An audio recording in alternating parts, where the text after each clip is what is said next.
Luke from YEEHAA Fishing. Today I'm going to show you guys how to make a wind-on leader. This one here we're just sort of making for 200 pounds or 2 to 300 pound for our striped marlin fishing. I like to make it using 200 pound braid, 200 hollow braid. This stuff here is Jerry Brown. So I like to use that 200 pound hollow. I find it's nice and strong and it grips on 2 to 400 pound mono very well. For that there, we also need to make our loop, so for that we need our appropriate needles.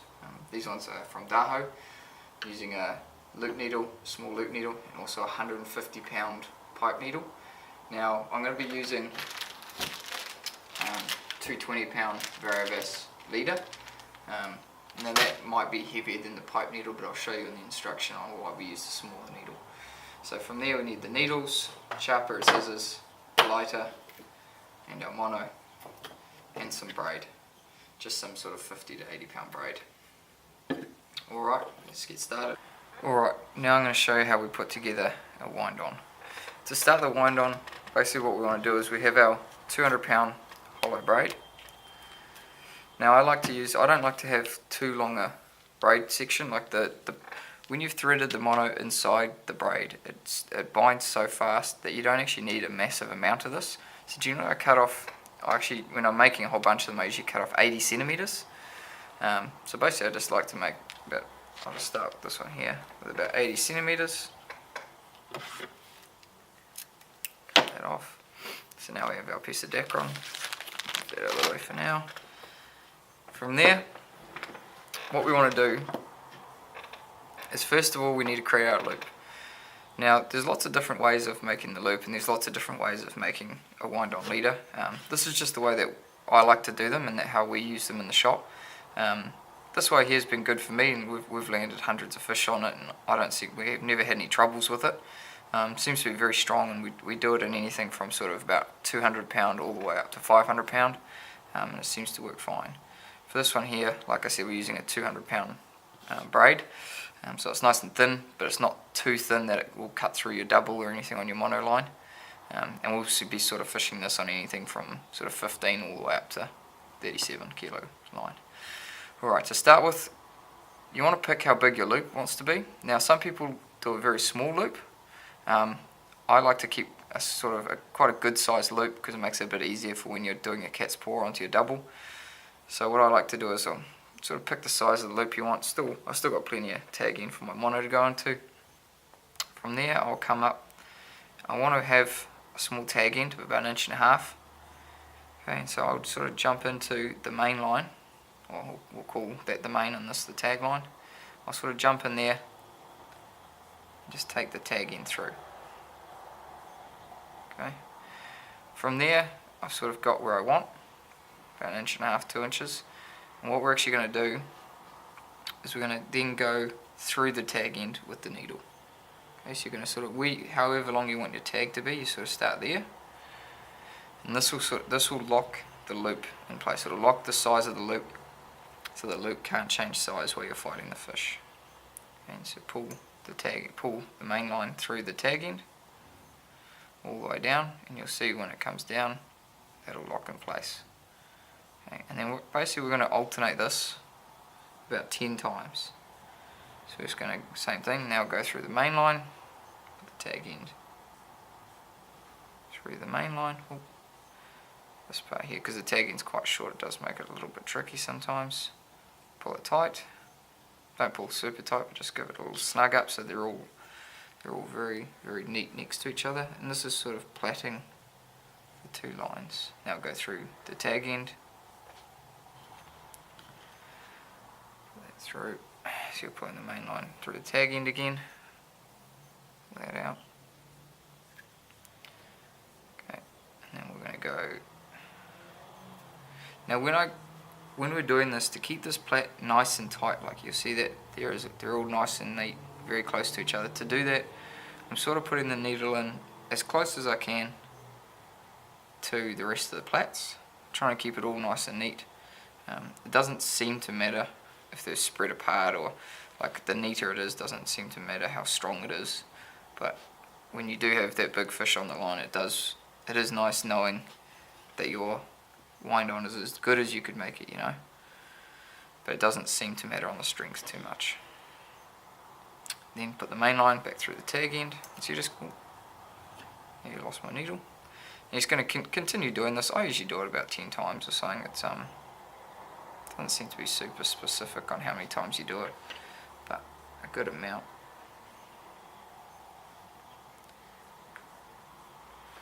Tag in through the main line. I'll probably do it once more, just for luck.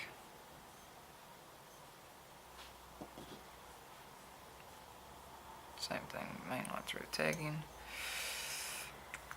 Pull that down, put it nice and tight. Now you see those are all nice and neat. That there's locked the size of the loop, so the loop can't move, it can't slide when the pressure's on. If there's more pressure on one side than the other, it won't deform the loop, it won't start slipping or anything.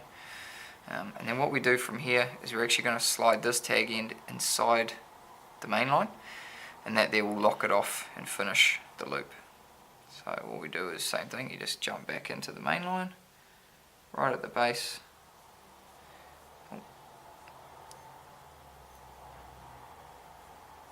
Just go down as far as the tag end needs to go.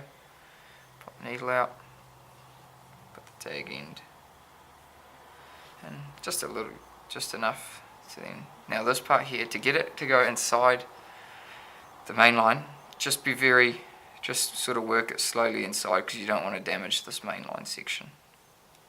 Okay, and then pull that out, take the needle off, and then pull that inside. Now you see that there is all completely concealed inside the main line, and it's 100%. So it's, well, not 100% strength, but basically you won't be able to break it on the 200 pound braid. Okay, so we've created our loop. From there, now we want to basically prepare our mono to feed inside the Dacron loop, or the braided loop, sorry.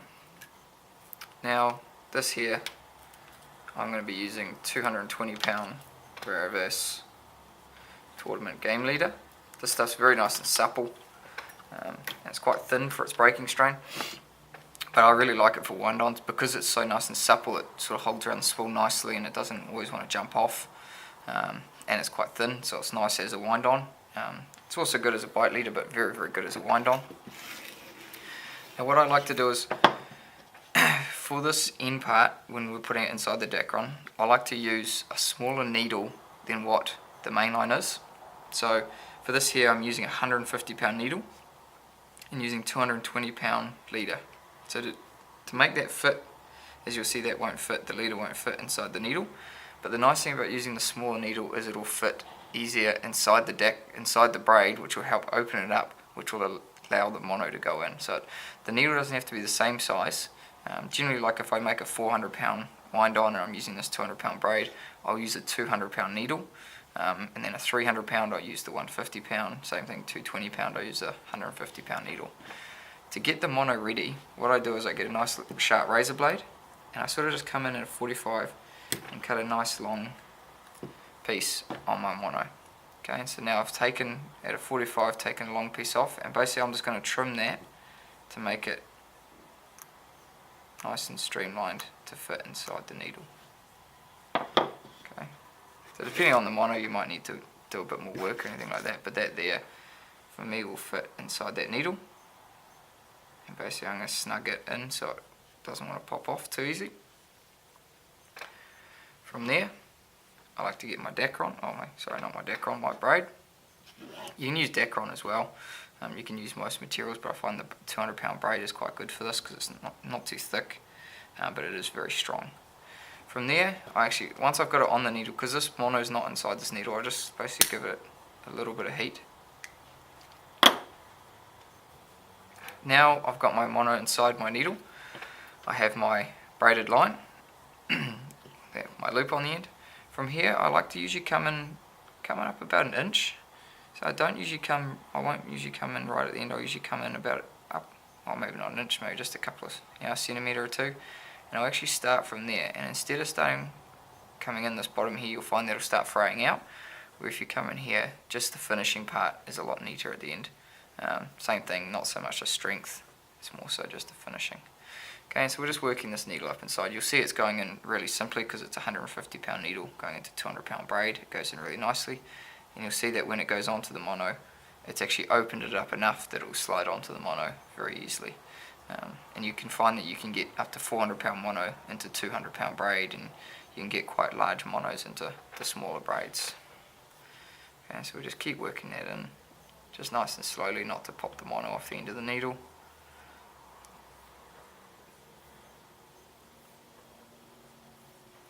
Now we're getting up to our loop. We're getting up to the point where my tag end is meeting my needle. So you'll see it'll stop, and that's where the tag ends meet the needle. So basically you just start rotating the needle, just rotate and it'll pop out. Okay, and so just keep working that braid down onto the trace. Just slow. This part here is the frustrating part where it can pop off, so it pays to sort of hold it in place and sort of push with the mono. Okay, and so basically just pop that out, pop the needle off. Now the nice thing about having this ramped up mono on this side is that it actually, when the pressure's coming on, it's very smooth on the braid and there's no sharp edge or anything that's cutting to the braid. So basically what we do is we work that mono back inside, just inside there, and what we're going to do is we're going to pull this braid tight on top of the leader. So we're just going to work that down tightly on top of the leader. So from that point there you have your loop, your mono inside your braid all the way, and into there. Now I can pull on that as hard as I want and that will not move. The same trouble is that when being pulled in this direction, it's very tight, but the trouble is as soon as anything hits this side, it'll just basically bunch off and just the wind on will just slip straight out. So we need to whip this off and finish this wind on. To do this, basically some people use wax thread, a lot of people use other things, some people use light braid. I generally just use like some people use another flat hollow braid. For a lot of my wind-ons I've just been using braid, just like an 80 pound braid or 50 pound braid, depending on the size of the wind-on. Same thing, cut about sort of 40 or 50 centimeters of it.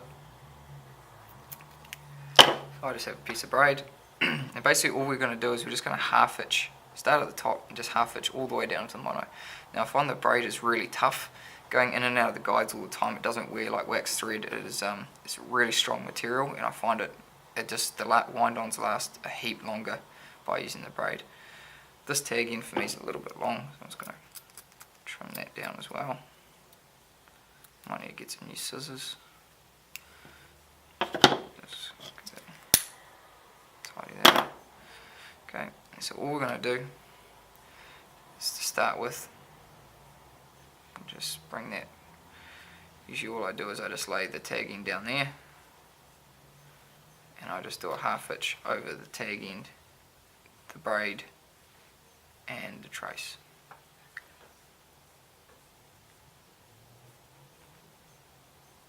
Okay, so this one half hitch, don't pull it super tight or else it'll just slip all the way. And just do another half hitch.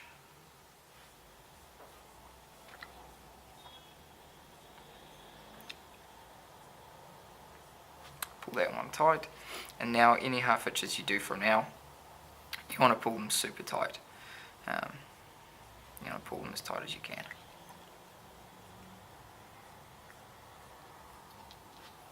And just half hitch over all three.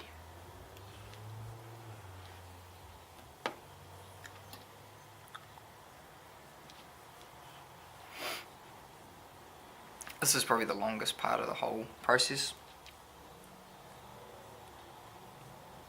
but for me is one of the most important, because it's sort of, this part here is the part that's going to go through the guides a lot, and there's going to be a lot of pressure on this part, like especially if your decky grabs the leader and the fish and he has to let go of the leader, and the leader is going to slip through his hand, and as that, sometimes this part here can grab on his hand and the leader just slide right out of this loop. So I find this part here is super important for doing that, and so that's why I like the braid, because it's very tight, doesn't seem to slip. I haven't had any troubles with it, and so it's worked very well for me. It's not the fastest way, I'll admit. It's sort of one of the most time consuming parts of making this wind on, but I find you take that little bit of time and you sort of, you got a little bit more safety at the end of the day. At the end of the, you don't know when you're going to hook that big fish, so it pays to make sure your gear is as good as you can make it. So just carry on half hitching down over the two.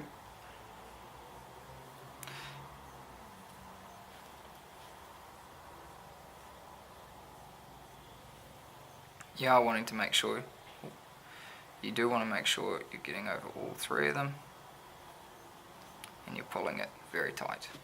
You'll see the braid sort of changes a bit of colour when you pull the braid very tight.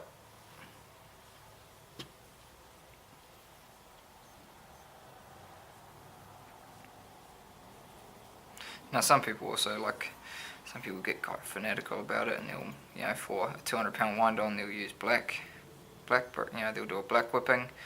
For 300-pound they'll do red, and they'll use a bit of red braid or something like that, so, you know, so you can tell the thickness of your Windons quickly. It's just a nice little way. It's only just a little section. You can sort of change the colour quite quickly, so you know how heavy a Windon you've got on the rod. You can do it the same for all. It's easy.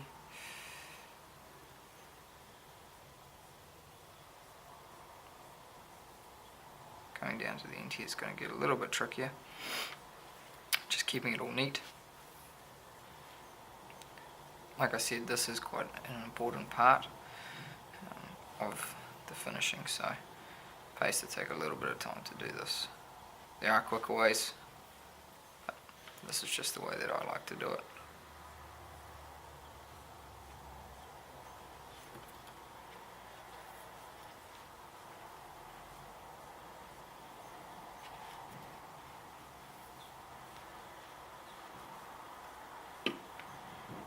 It is easier if you have a bit of tension on one side, but doing it at the table here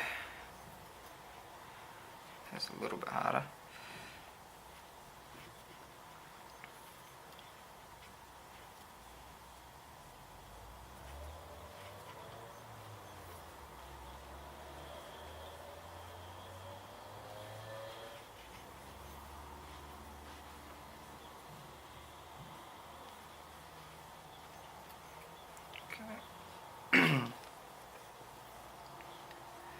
Nearly at the end here. Once I get onto the mono, I don't usually do a huge amount of half hitching. Like, it's not anything to do with strength at that point.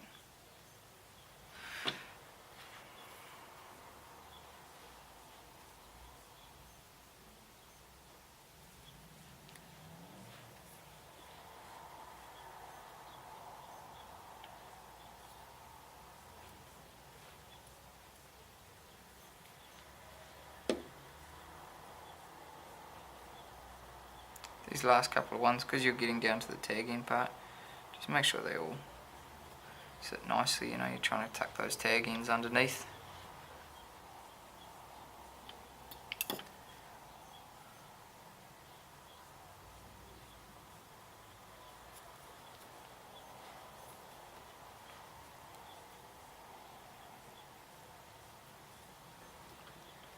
So we end up doing about 1.5 inches hitching over it. Seems to be enough. You don't need a huge amount. Okay, we're now getting onto the mono now.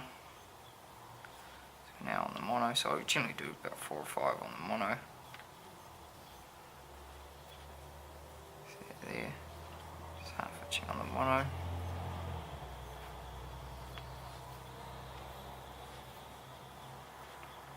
Now I've done all the same way. I've half hitched all the same way. You can alternate the half hitching, it doesn't make any difference. Just looks nicer. Alright, and then to finish the knot off, basically you go to do a half hitch. This part here I find is quite important because you don't want it coming undone. Go to do a half hitch, and then what I'd like to do is I'll go through 5 times. 2, 3, 4, 5. Pull it out, and you'll see you've got your 5 wraps. From there, I like to undo those 5 wraps. Okay, you'll see that there can actually be undone. And you're laying the wraps from here down to here. Alright, so it's 2, 3, 4, and 5. So that's pulled all 5 wraps from up here, and then you've laid them all nice and neat down there. And what you're going to do is you're going to pull this tag end, which is going to slowly pull this out. So just have one finger in this to keep that nice and tight.